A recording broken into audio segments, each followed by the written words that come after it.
Senator Rob Ortt, Senate Republican leader. I'm joined by some of my colleagues, Senator Tom O'Mara, our finance ranker and our lead debater on all things budget. He's done a great job thus far. What, 11 extenders? 11 extenders, and that's more than there's going to be budget bills. But 11 extenders, 9 budget bills still to go. He's done a great job. Senator Martins from Nassau, of course, is with me, and Senator Mark Walczyk, who no doubt, I think, will probably participate in some part of the debate during the budget. But he also has a bill that is relevant to kind of what we're here to talk about, which is the messages of necessity. Now, I know, it's easy to sort of forget because messages of necessity have been around. We're so used to hearing them, and we're so used to them being part of just run-of-the-mill. We've sort of lost the real notion of why you have messages of necessity. Just consider this budget is well over a month late. The necessity is gone. If this was March 31st, you could have an argument. We got to get this done on time. School districts are depending on us. We are well past that. There is no necessity. There is no reason these bills cannot age through the proper process. There is no reason senators and staff can't have more time to dig through them, brief us, so that we know what we're voting on behalf of our constituents, and even my colleagues across the aisle. I bet, even though they won't have the temerity to stand in front of you and say this, I bet they would like more time to read all these bills before they vote, no doubt, for them to the tune of $255 billion or so. I mean, just consider that we're telling New Yorkers $255 billion, and we got to hurry this up, and we got to do it. It's a necessity. It's an emergency. Nothing could be further from the truth. It really is on this. It just is not. Now, there are reasons for messages of necessity. There are times when that aging process needs to be skirted, if you would, with a message from the governor. After 9/11, I know even during the early days of the pandemic, when there was a concern about getting funding to our hospitals and to health organizations. I can get, and even if I disagree with the bill, I understand in those situations why somebody might think this is a necessity.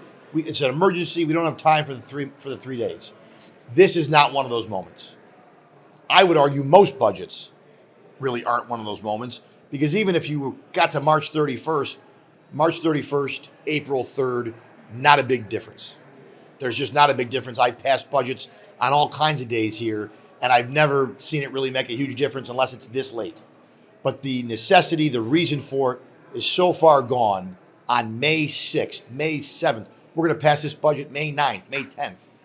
There is no emergency. There's been no urgency this entire time. The governor and the Democratic leaders have shown no urgency. So don't let them fool you that suddenly there's urgency now. So I would say we don't need messages. There's a bill that Senator Walczyk that he sponsors, that he sponsored long before this, that he'll talk about. I know Senator Tedisco has talked about this for a long time. But the bottom line is there's no need for messages. Let these bills age. Let us dig in. Let us know what we're voting for. Let the people of New York know how we're spending $255 billion. I guarantee if you can corner a Democratic senator or Assemblymember in private, they will tell you the same thing. And they don't have to even give you their name. But I promise you they would concur. So with that, I do want to call up someone who sponsors. Actually, before that, we're going to call up Senator Martins, who spoke on the floor on this issue. Then you're going to hear from Senator Walczyk, who sponsors a piece of legislation that's coming up in committee this week, if I'm not mistaken. And then you'll hear at close Senator O'Mara maybe talking about this and just all things budget in general. So at this time, Senator Jack Martins. Thank you, Leader. Good afternoon, everyone. May 6, 2025. Welcome to the oldest budget since 2010. That's something that is hung squarely on the governor and the majorities in both houses. The fact that they can't get this budget on time, let alone try to get it on time, and here we are literally 5 weeks late, and now we're talking about messages of necessity. Now, the issue of a message of necessity is ingrained in the state's constitution. We talked about it earlier on the floor. The importance of allowing a bill to age for 3 days shouldn't be lost on anyone, least of all members of the press. The opportunity that you have, and frankly that we have, to be able to go through these bills, allow for open discussion, allow for people to understand what it is that we will be voting on here, not just for us. Obviously, we will be voting on them, we'll be prepared, but we could use more time. But our constituents back home, whether they are in Democrat districts or Republican districts, they deserve to know what it is that we are going to be debating and considering, and you should be able to have access to those bills in advance as well. And so it's not just a suggestion, it's actually part of the state constitution. Now, I came in 2010, and as the leader just said, there have been instances, rare, but there have been instances where there have been letters of necessity related to the budget. Former Governor Cuomo was a stickler for getting the budget done on time. Some of you may remember that, but yeah, and on time sometimes in quotes. But if you think about it, between 2010 and 2016, we had on-time budgets. Now, there was a message of necessity in 2010, when?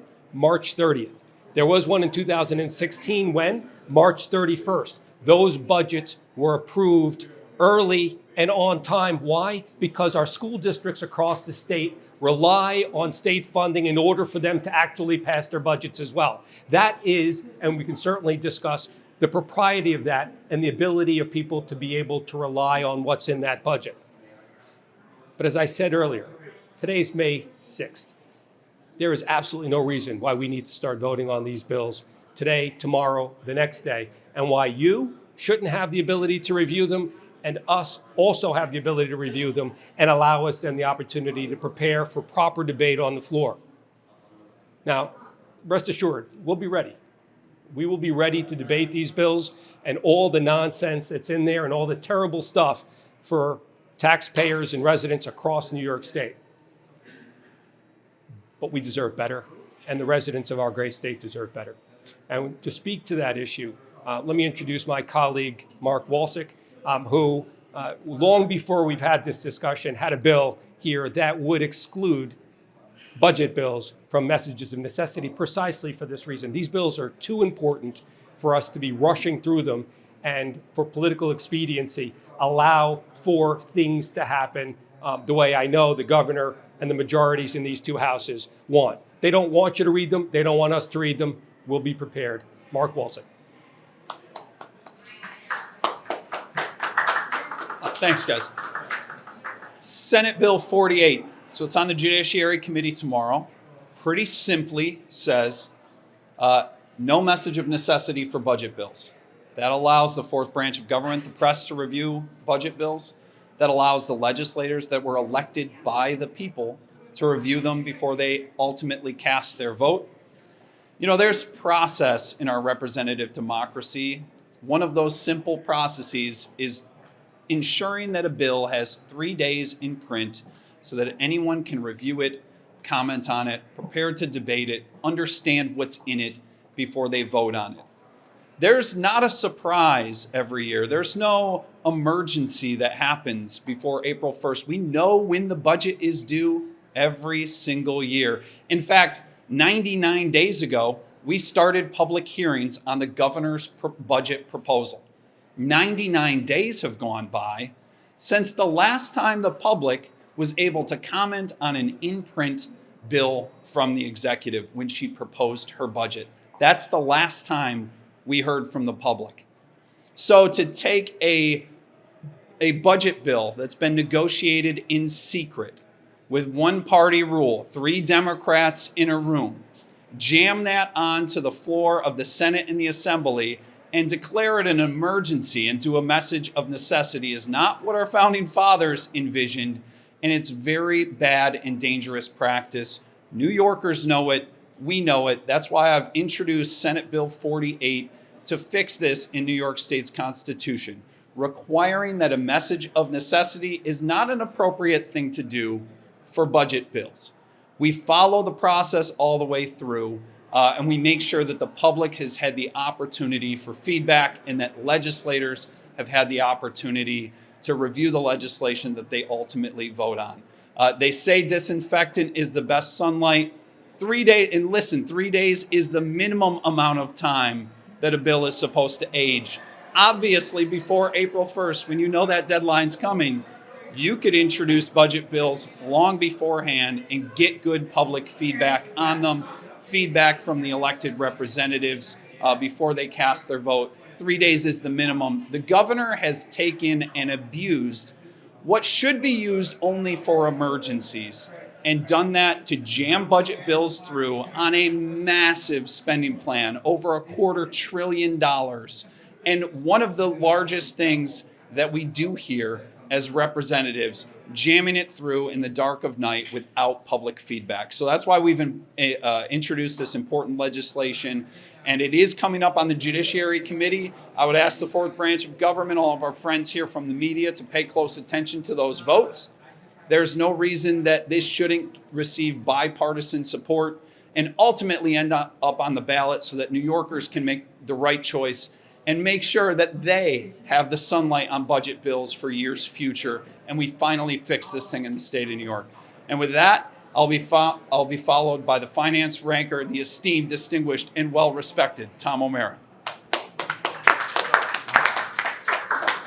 Thank you, Senator Walczyk. Not so sure about all that, but my mother would agree.